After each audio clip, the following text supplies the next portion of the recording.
তীব্র বৈশ্বিক জ্বালানি সংকটের মধ্যেই গ্যাস অনুসন্ধানে নতুন সম্ভাবনার দিকে এগোচ্ছে বাংলাদেশ। এর মাধ্যমে নতুন গ্যাসের মজুদ আবিষ্কারের আশা করছে জ্বালানি বিভাগ।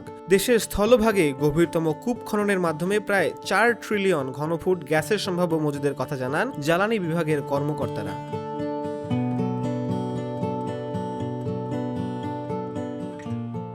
ইতোমধ্যে তিতাস ৩১ কূপের পর স্থলভাগে আরও ৩টি গভীর অনুসন্ধান কূপ খননের উদ্যোগ নিয়েছে জ্বালানি বিভাগ। কুমিল্লার বাখরাবাদ, শ্রীকাইল এবং পাবনার মোবারকপুরে নতুন এ কূপগুলো খনন করা হবে। জ্বালানি সংকটের সময়ে এই গভীর অনুসন্ধান কার্যক্রমকে আশার আলো হিসাবে দেখছেন বিশেষজ্ঞরা।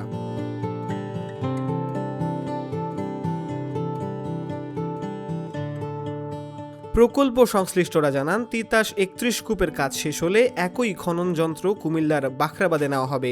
সেখানে ৪,৩৬০ মিটার গভীর পর্যন্ত খনন করা হবে। এই কূপ থেকে প্রতিদিন প্রায় ১০ মিলিয়ন ঘনফুট গ্যাস পাওয়ার সম্ভাবনা রয়েছে। এরপর কুমিল্লার শ্রীকাইল এবং পাবনার মোবারকপুরে ৬,০০০ মিটার গভীর পর্যন্ত কূপ খনন করা হবে। সব মিলিয়ে তিতাস ৩১ সহ 4টি গভীর অনুসন্ধান কূপে প্রায় ৪ ট্রিলিয়ন ঘনফুট গ্যাসের সম্ভাব্য মজুত রয়েছে বলে মনে করছেন জ্বালানি বিভাগ। জ্বালানি ও খনিজ সম্পদ বিভাগের মুখপাত্র মনির হোসেন চৌধুরী বলেন, দেশে জ্বালানি নিরাপত্তা নিশ্চিত করতে হলে গ্যাস অনুসন্ধানের কোনো বিকল্প নেই। বাপেক্সের সাবেক ব্যবস্থাপনা পরিচালক মর্তুজা আহমেদ ফারুক বলেন, দেশে গ্যাসের উচ্চচাপের স্তর রয়েছে, যেখানে খনন করা অত্যন্ত কঠিন।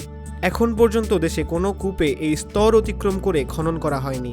তবে যুদ্ধ বা বৈশ্বিক জ্বালানি সংকটের মধ্যে গভীর অনুসন্ধান কূপ খননকে ইতিবাচক উদ্যোগ হিসেবেই দেখছেন বিশেষজ্ঞরা। এতে করে একদিকে যেমন গ্যাসের আমদানি নির্ভরতা কমবে, তেমনিভাবে দেশ হবে গ্যাসে স্বয়ংসম্পূর্ণ। হাসিব আল হাসান শান, আয়না টেলিভিশন।